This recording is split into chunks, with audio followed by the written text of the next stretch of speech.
Al camino que elegí, yo no sé quién me llevó, si las vueltas de la vida o si las vueltas las di yo. ¿Sigue con vos esa tarjeta? Sí, sigue conmigo. Está en mi mochilita. ¿Quién te regaló esa tarjeta? Una amiga, una querida amiga, que me mandó flores con esa tarjeta el día que asumí como presidenta de Antel. Bueno, y cuando te haces esa pregunta hoy, ¿qué te respondes?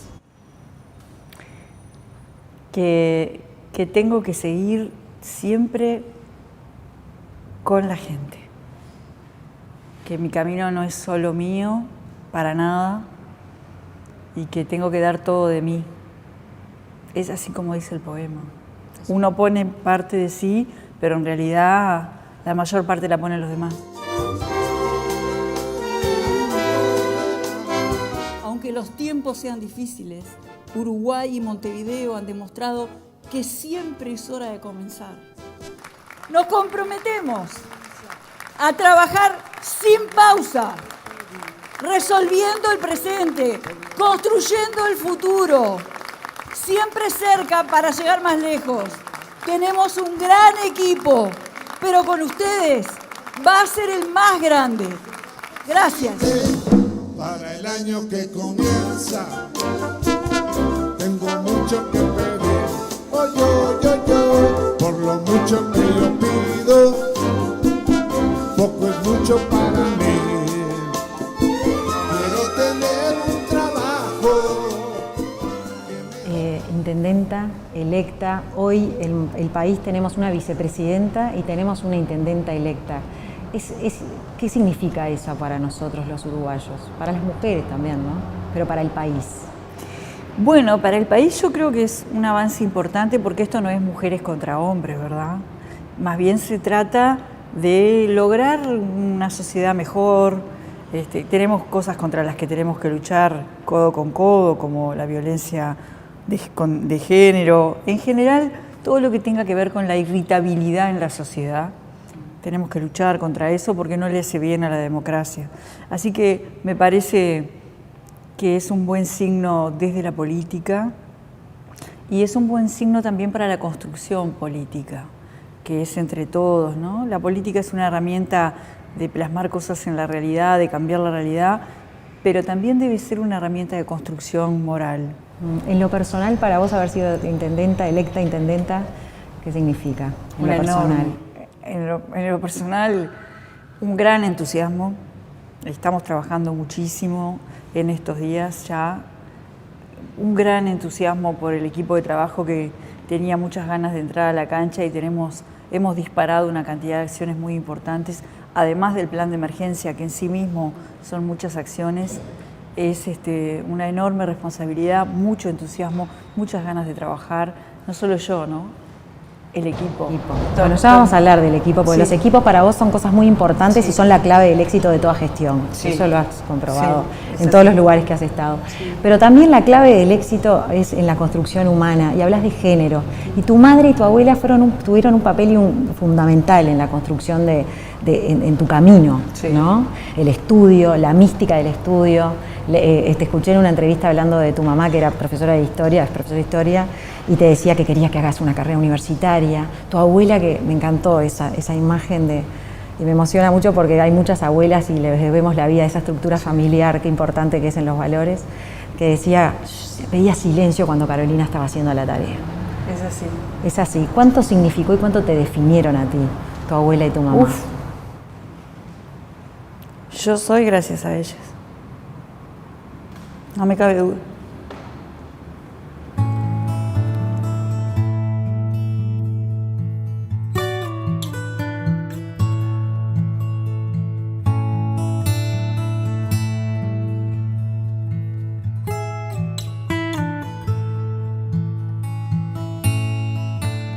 ¿Qué te dijo cuando te llamó? ¿Hablaste con ella primero cuando saliste intendenta? Sí, el primero que me llamó fue Tabaré. Cuando el teléfono quedé libre, llamé enseguida a mi madre y a mi padre. Y mi madre me hizo jurar que a la hora que fuera iba a ir. Y por supuesto, en cuanto pude, después de discursos, saludos y demás, pasé por lo de mi mamá y nos dimos un gran abrazo. Mi mamá es una mujer muy sabia, muy buena persona, muy intelectual. Es una gran profesora de historia. Está muy viejita ahora, pero es de esas personas de mucha edad que a veces te parece que no están escuchando o que te va a costar mucho explicarle los vericuetos de una situación y de repente la pone en el ángulo. Así que para mí es un gran valor. ¿Y tu abuela? También. Tu papá también, que ha tenido mucho que ver también en muchas cosas de tu vida, política también, ¿no? Sí. No quiero dejar de pasar el dato de tu abuela, ¿no? Que tu abuela, una mujer de campaña, una chiquilina criada en el campo, que tuvo que dejar de estudiar en esa época que las niñas llegaban a determinada edad y tercera escuela para las casas a ayudar a la madre. Sí. Y ella en un momento tú te diste cuenta que le daba como un pudor y vergüenza el no haber terminado el estudio. ¿Qué te pasó a vos cuando te enteraste, cuando te diste cuenta o cuándo te diste cuenta que a tu abuela le daba pudor? Mucho después. Porque uno como nieto, como nieta, está en una situación de juzgar a los mayores. Cuando yo me di cuenta porque en un censo, dejamos entrar el censor a casa y le preguntó a cada uno, yo era casi niña, le empezó a explicar por qué. Y a mí me dio vergüenza que le explicara por qué. Porque yo entendía, si ya le dijo hasta tercero, ¿por qué le sigue explicando? Porque uno como nieto, adolescente, como nieta, siente a tener vergüenza ¿no? Pero después de mayor me di cuenta de lo que significaba para mi abuela el peso de no haber podido seguir y la necesidad de explicarlo. Mi abuela era la mayor de 12 hermanos. La madre de mi abuela, mi bisabuela, era una mujer que también no nació en la época correcta. Ávida lectora, estaba en el medio del campo, ¿no? Okay, sí. En el medio del campo que no es el medio de ahora. No. Ávida lectora, mi bisabuela, ávida. Todo libro que pasaba, yo conservo un libro del Séptimo Círculo que mi bisabuela había leído. Por ejemplo, el catálogo de London París, se lo hacía entregar y se lo leía todo, un catálogo. Leía el catálogo, ¿entendés? Lo que hubiera para leer. Y tenía 12 hijos y era asmática. Entonces mi abuela, como mayor, se hacía cargo de la casa, incluso sus hermanas menores le decían mamá. A la madre le decían mamá y a mi abuela mamá. Imagínate el rol. O sea, impresionante. Impresionante. Bueno, y vos no, todo lo contrario, estuviste apoyada por estas mujeres, estudiar. Y está bueno la forma en que elegiste la carrera, porque para todos que huimos de las matemáticas, la mujer no, fue directo a buscar la carrera, te habías metido en arquitectura, sí. Era solo una matemática, sí. Y dijiste, no, pero pará, ingeniería tiene 3, me puedo cambiar, yo salgo despavorida corriendo. El día antes. ¿De dónde te viene ese amor por las matemáticas? ¿De dónde lo sacaste? Se lo debo a las maestras. ¿Cuánto de las maestras influye en el amor a las matemáticas? Muchísimo. Muchísimo. Se lo debo a mi maestra de segundo, Verónica, ojalá lo vea. A mi maestra de sexto, Sonia. Se lo debo a mi profesor de geometría métrica de quinto, ya en plena dictadura, que ahí tener un buen profesor era una perla en el fango, ¿no? Me pasaba en plena duda, en quinto, sexto, estudiando a mí me gustaba mucho arquitectura, me gustaba el arte, me había creado mi madre profesora de historia, claro, había libros de arte todo, en casa. Historia del arte, todo. Todo, me gustaba dibujar, me gustaba y no me estaba dando cuenta mucho la geometría, porque hay una parte de dibujo que es mucho de geometría. Y me pasaba que gustándome todo, cuando estaba estudiando matemáticas, sentía como una tranquilidad. Sentía como que ahí el tema de discutir por el mero hecho de tener razón no funcionaba. No sé si me explico. Sí, porque ahí tenés los datos. Tenés que demostrar. Tenés que demostrarlo, cómo llegaste hasta aquí. Y también una oportunidad, empecé a sentir atisbos de la felicidad de crear. Tú hablas mucho y haces referencia, porque fuiste maestra particular también en algún Sí, momento, sí. de que descubriste mucho de las personas, que aprendiste a entender y a comprender a las personas Sí. a través de la matemática. Y para los que no nos gustaban las matemáticas y que va mucho por el amor propio, ¿qué tiene que ver el amor propio con las matemáticas? ¿Qué nos pasa? ¿Cómo las descifraste? ¿Qué entendiste? ¿Qué hay de miedo? Sí, entendí dando clases particulares. Yo no tenía experiencia como docente, era una chiquilina que estaba dando clases particulares para hacer algún peso, sí, en la cocina de mi casa. Y me acuerdo que una de mis primeras alumnas estaba en tercero de liceo y de repente me di cuenta el miedo que tenía ella. Cuando empezábamos a razonar, que ella quería que yo le dijera cómo se hacía, pero no era que afuera de la gana, tenía miedo de equivocarse.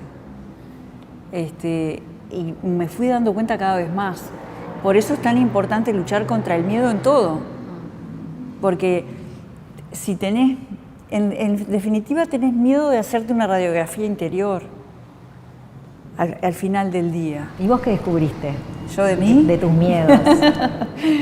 Muchísimos miedos. Yo soy medio de ir para adelante.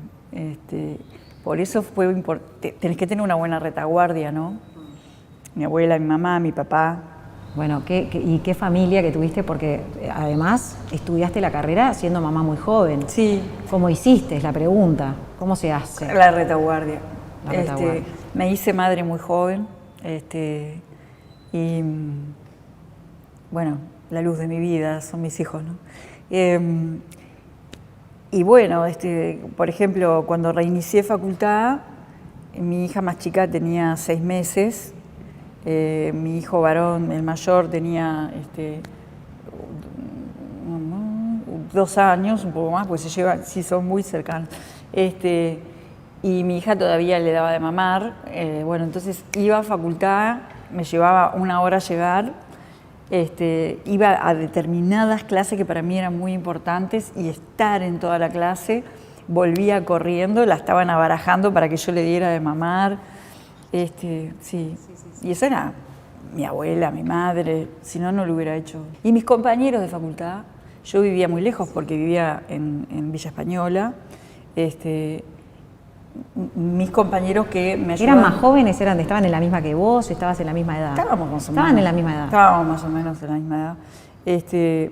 Porque yo abandoné facultad 2 años nada más. Y retomaste en segundo en el año 83, Sí, con la generación del 83, Sí. que no es una generación menor, porque No. es una generación militante. Sí. ¿Qué es la generación del 83 de la Facultad de Ingeniería? Estás Una haciendo placa para pasar momentos difíciles. A ver, lo voy a contar así. Yo entré a facultad en el 80. Hice todo primero, salvé todos los exámenes. En el 80 fue el año del plebiscito, que ganó el no, ganamos el no, y había miedo en el aire, miedo. Entrabas a facultad y si había más de 3 juntos, te disolvían. Era un ámbito duro de miedo. Tuve a mis hijos en el 81 y en el 82, tuve que dejar facultad. Hice segundo hasta donde más pude, hasta iba con la barriga, con mi primer hijo adentro, llegó un momento y dije, no puedo ver más. Y cuando reenganché en el 83 dije, bueno, hago todo segundo de vuelta, como si no hubiera hecho la mitad. Y ahí me encontré con una generación que ya militaba, que ya había asambleas, se había formado la CEPFEU, y me integré a eso. Entonces yo dejé el congelamiento del miedo y volví a una generación que estaba devolviendo la esperanza. La esperanza. Y en un momento que para ti familiarmente también, porque tu papá estaba exiliado, o sea, le tocó. Sí, a mi papá lo prohibieron en el 75, un poco antes quizás, así que ya no pudo volver. Estuvo viviendo en Buenos Aires. Estuvo viviendo en Buenos Aires, sigue viviendo en Buenos Aires, y yo no lo vi hasta el 76, que ya eran otros momentos donde no era tan fácil viajar como puede serlo. Bueno, ahora estamos en pandemia, pero fui con permiso de menor, que era complicado, porque, o sea, era todo un trámite complejo y fui sin haberlo visto durante un año entero.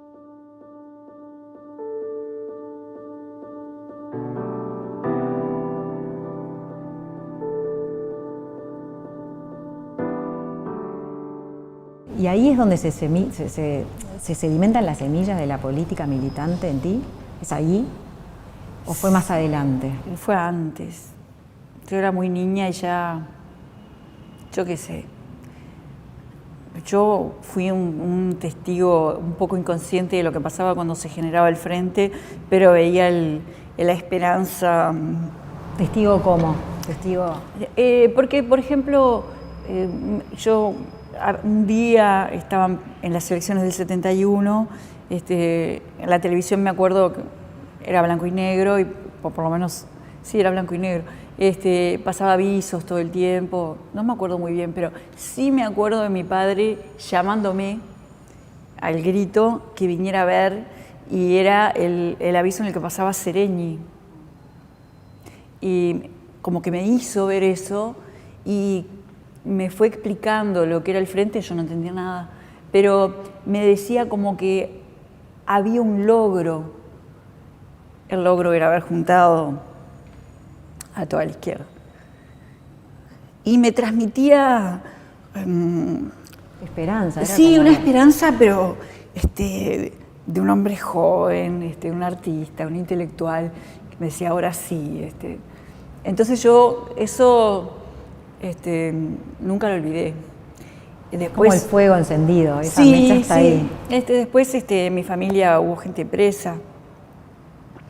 El hijo de mi abuela, mi padre sin poder venir. Entonces como que los jóvenes estábamos, los adolescentes, en una situación de autocallarnos porque podíamos hacerle un daño a nuestra familia, y de llevar adentro, uno no andaba diciendo tengo a mi tío preso, porque ponía la mira. Claro, ponían en riesgo al resto de la familia. Claro, entonces es muy difícil transmitir eso, y por eso tenemos que defender la democracia, por eso tenemos que defender bajar un par de cambios la irritabilidad, sacar el tabú de las diferencias, admitir que podemos tener diferencias por más profundas que sean, pero sentarnos a hablar en una mesa. Y cuidar la democracia.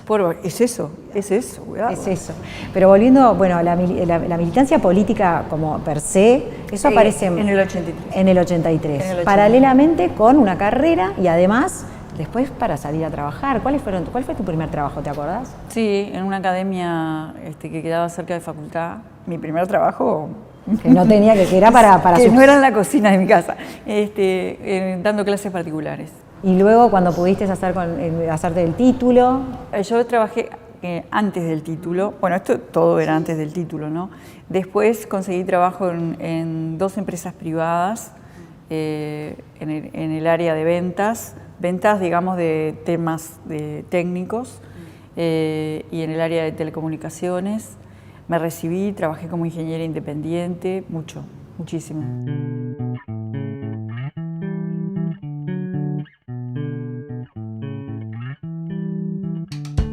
Y luego tuviste un pasaje por acá, por la Intendencia Municipal de Montevideo, y de hecho en el 2008.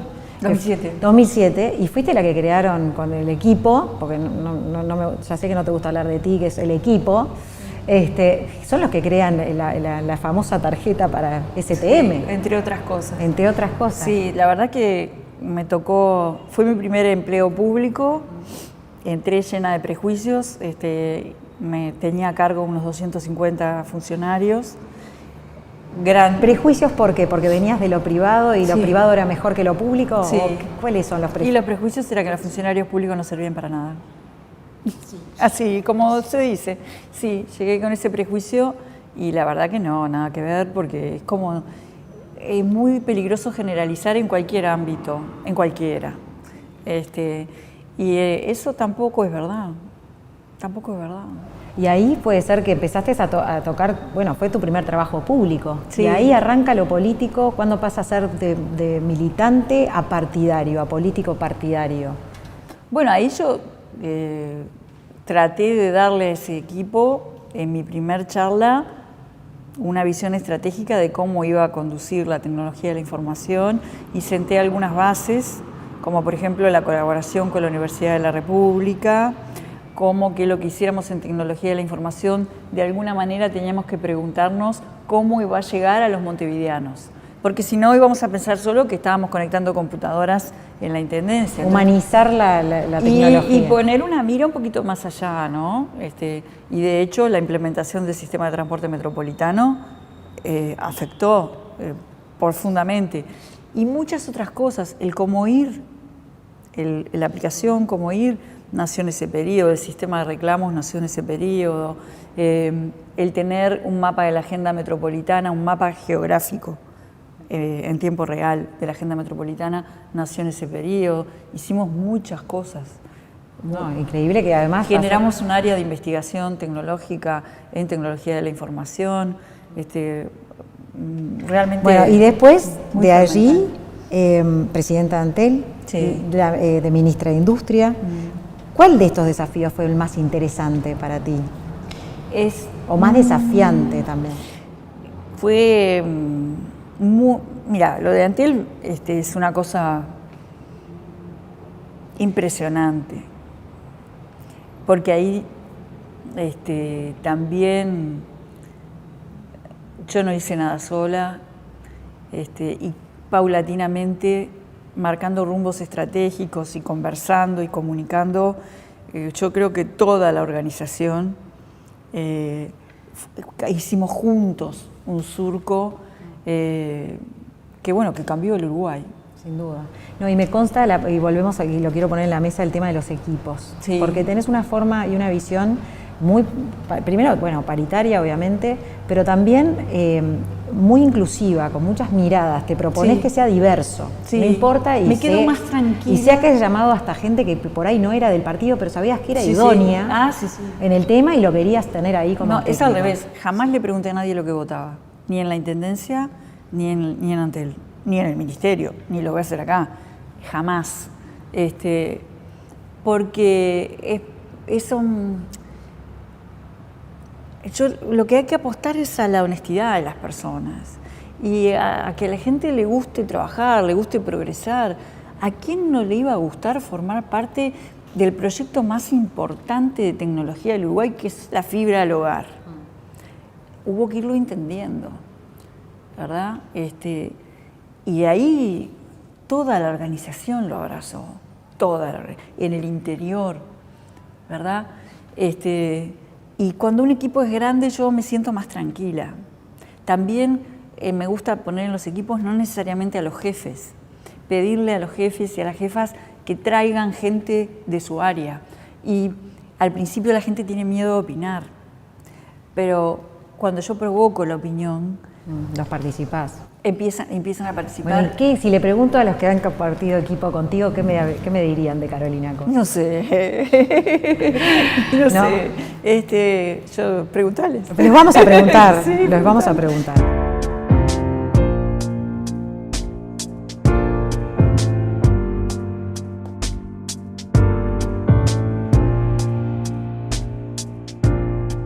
Quizás por tu perfil también de mujer, de ingeniera, sos firme. Has tenido gestiones muy importantes en lo que es Antel y en el Ministerio de Industria también. Sí. Te voy a terminar de responder la pregunta anterior. ¿Viste Antel o ministra? Como ministra, yo aprendí lo que es la actividad de gobierno. Claro, porque en uno es de gestión, está bien el parate, porque uno es de ejecución y gestión de una empresa. Política igual, las dos son cosas políticas. Pero lo otro es bien político. Gobierno. Ahí eso fue un cargo Gobierno político. nacional, con el liderazgo de Tabaré. ¿Qué aprendiste ahí con el ministerio? En lo político, en la construcción política. En lo político. Es difícil decir lo que aprendí de Tabaré, muy difícil. Su firmeza de principios, su constante necesidad de tener todos los elementos sobre la mesa y de marcar un rumbo. Aprendí la necesidad de comunicar mucho, de estar al lado de la gente. Quizás debiéramos haber comunicado más o de otra manera.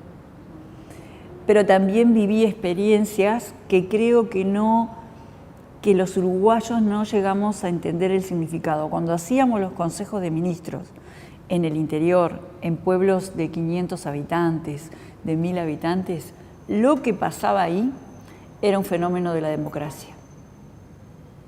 muy difícil de transmitir. Democracia directa, porque es cuando el presidente va con los ministros y cualquiera del pueblo le puede hablar. Parece una novela de Tolstoy. Ese fenómeno de la democracia, no sé si lo llegamos a aquilatar, pero yo lo viví y no me lo olvido. ¿Qué imagen, por ejemplo, tenés? ¿Alguna anécdota con respecto a eso? Porque me imagino que llegar el presidente, que los vecinos tengan acceso generalmente al país olvidado, ¿no? O que nos vienen a buscar cuando estamos en campaña. Sí, bueno, eso precisamente fue lo que nos hizo Tabaré, ¿no? Porque nos tenía, te explico, preparar un Consejo de Ministros del Interior era mucho trabajo porque se abrían consultas, todas las consultas llegaban antes, teníamos que ir con respuestas, o sea, nos movían mucho. Sí, tengo muchos recuerdos. ¿Te gustaría implementar algo así con la Intendencia? Sí. De llevarla a los barrios, de tener esa... Sí, lo voy a hacer.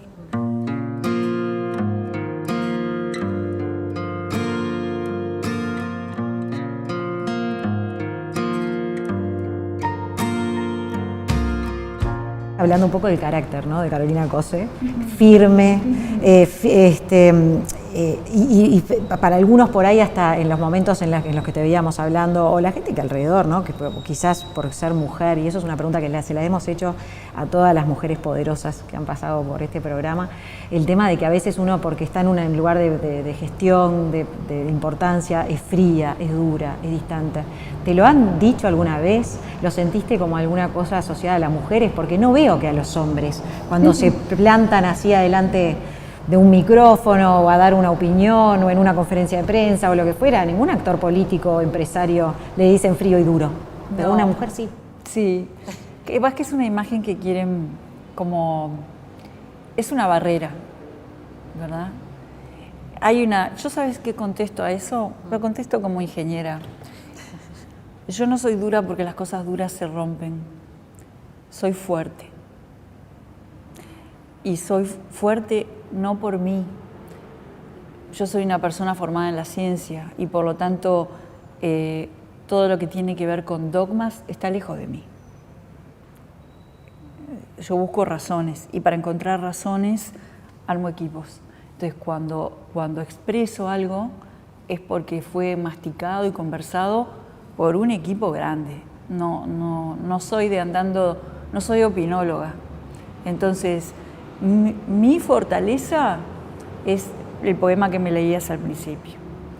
Es lo que la gente me dice, en términos políticos y en términos de gestión. Cuando yo en términos políticos hablo de la unidad, no es porque yo lo pienso, es porque lo recogí de una actividad política donde vi muchísima gente que de una manera o de otra me lo transmitió. Y sos de pedir consejos también. Sabemos que tu mamá, que tu hijo son dos fuentes de consejos importantes, que en su momento Lucía Topolansky también fue una... ¿Hoy a quién le pedís un consejo? ¿A quién llamas por teléfono? Tengo la guía acá. Saco la guía. Sí, Volumen 1. Hoy, por ejemplo, vengo de tener una reunión solicitada por mí con la bancada Frente Amplista de Senadores para hablar de algunos temas políticos. Yo le pido consejos a un pueblo, se los pido a Tabaré también. Y además mucha gente me los da sin que yo los pida y yo siempre los agradezco.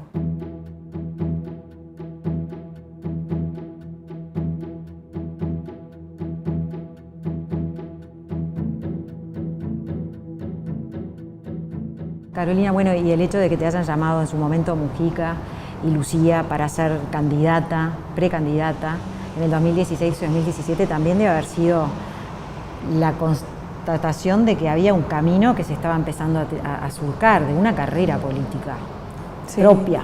Sí, sí lo fue. Sí. Me llamó Pepe. ¿Qué vio Pepe? No tengo ni idea. No sé. ¿Cuándo te llamó? ¿Cómo fue la llamada? ¿Vos estabas en Antel? No, era ministra. Eras ministra, es verdad. Yo creo que fue en el 2000, no me acuerdo muy bien, pero creo que fue en el 2016. No recuerdo bien, 2016. Ahí, 2016, 2017. Por ahí, sí. ¿Y te sorprendió la llamada? De decir, o ¿lo habías pensado que en algún momento podía ser precandidata? Fue un momento que estábamos charlando en la chacra y me lo planteó. Y tuvimos una charla y yo no me lo quedé.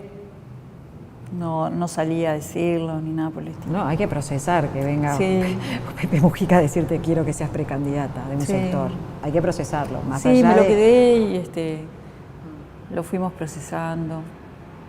Y ahí está. Ahí está. Y ahí está. Bueno, pero fuiste la única mujer candidata a la presidencia en esas internas Sí. y tendrían que haber sido más mujeres. Hay- Sí. ¿Qué Sí. tiene que pasar para que hayan más mujeres precandidatas? Bueno, hay que meterle. Hay que meterle. ¿Quién les abre el camino? Y nosotras mismas, En los equipos. en los equipos. Sí. De eso estoy. Eso es una cosa de la que estoy orgullosa. Cuando voy dejando organizaciones, quedan más mujeres empoderadas. Y quedan sin que me lo haya propuesto. Quedan porque tuvieron una oportunidad. Bueno, y una de las cosas que me gustaría hablarlo contigo, porque estábamos también todos del lado de la prensa viendo la danza de nombres cuando pasó todo lo de Martínez en su momento, no hablándolo como un tema político, sino como un tema personal, en el tema de los nombres. ¿Qué te pasó a vos con eso, que no te haya propuesto a ti ser candidata? ¿Qué te pasó a vos con eso? A mí lo que me pasó Con es el que... diario del lunes de 2 años Lo después. puedo decir porque además se fue como actué. Mi preocupación no fue por mí, fue por lo que estaban sintiendo los Frente Amplistas. Y por eso definí... Los Frente Amplistas, me permito decirte, toda la opinión pública, más allá del Frente Amplismo. Claro, pero yo como Sí. en momentos de campaña, digamos, yo sé que la toda casa. opinión- Es Claro, como la ir adentro casa. en casa y mirar en casa qué están Sí. diciendo. Bueno, realmente yo creo que no tengo toda la información de lo que pasó esa semana. Creo que no la tengo. Yo también la viví como la gente de afuera, la viví con la misma información que tiene la gente de afuera. Y lo que me preocupó fue eso.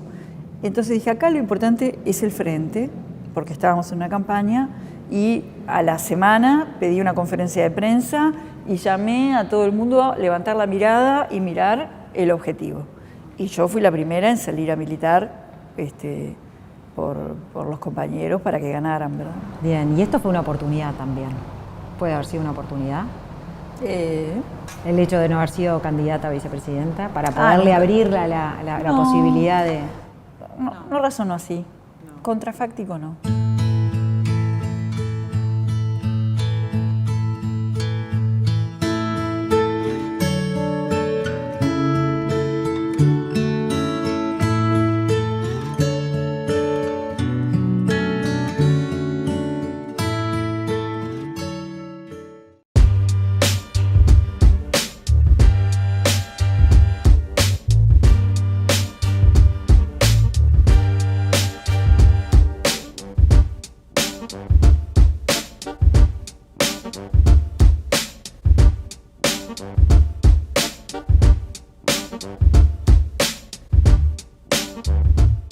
¿Qué cosas te dan placer de la vida y qué te da felicidad? ¿Qué cosas no dejas de hacer por nada del mundo además de la natación? ¿Nadaste hoy? No, no se puede. Ay, es verdad, te cerraron el gimnasio. Me cerraron el gimnasio, sí. ¿Qué cosas me dan placer? Me gusta mucho leer. Estoy un poco atrasada con eso. Ahora estoy tratando de leer un libro de Todorov que se llama El individuo y la ilustración, que está buenísimo, buenísimo. Bueno, vamos a ver si lo puedo terminar. Tengo una larga lista por leer. Tengo que reconciliarme con mis clases de piano, que tuve que abandonar en la campaña. Pero vos sabés tocar guitarra. ¿Arrancaste con piano? Cuando era jovencita Sí. hice clases de guitarra en un conservatorio y en el 2014 me pasó que no estaba estudiando nada sistemáticamente y empecé a devanarme los sesos qué podía estudiar, que me permitiera también tener, y llegué a la conclusión de que era el piano. Entonces empecé a estudiar. Soy estudiante y tuve que abandonar hace como 8 meses que no. ¿Qué otras cosas estudiaste además? ¿Idiomas también? Francés. Estoy en la Alianza. Siempre tenés que estar estudiando. La mística del estudio permanece. Sí. El código de barras, hay que estudiar. Hay que estudiar. Hay que estudiar. Después me enteré que en la antigüedad, para los griegos, la música era una de las ramas de la matemática. Claro. La cantidad de científicos los médicos, mira Drexler. Más me adentro en la música, que como estudiante, soy una simple estudiante, pero puedo hacer varias analogías. O sea, está cargada de cuestiones de la matemática.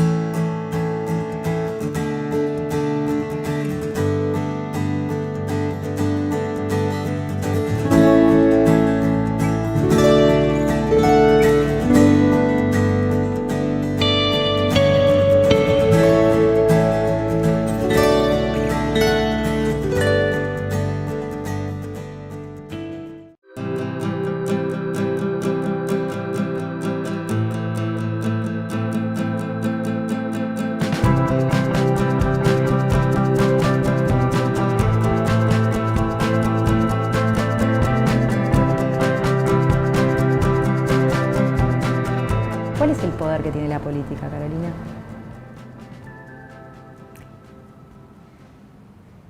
El poder es un problema. Shakespeare estaba obsesionado con el problema del poder. Romeo y Julieta, por ejemplo. Macbeth. Todas. Pero estoy nombrando una que la gente... Sí, la que más conoce. Conoce, ¿verdad? Es una historia de amor víctima del poder. El poder es de lo más peligroso para el ser humano. La labor de la política es administrarlo y distribuirlo. ¿Y cómo haces para que eso, porque hay una vuelta hace mucho tiempo, alguien me dijo,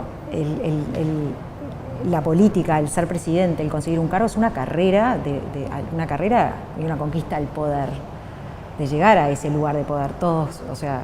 Puede ser visto así o puede ser visto de otra manera. ¿Cómo haces para mantenerte? Porque el poder te lo dan las personas, también la investidura. La responsabilidad. Es la responsabilidad. Como decimos los ingenieros, ahora tiene que andar. Es una carrera para tener la oportunidad de hacer cosas. Yo lo siento así.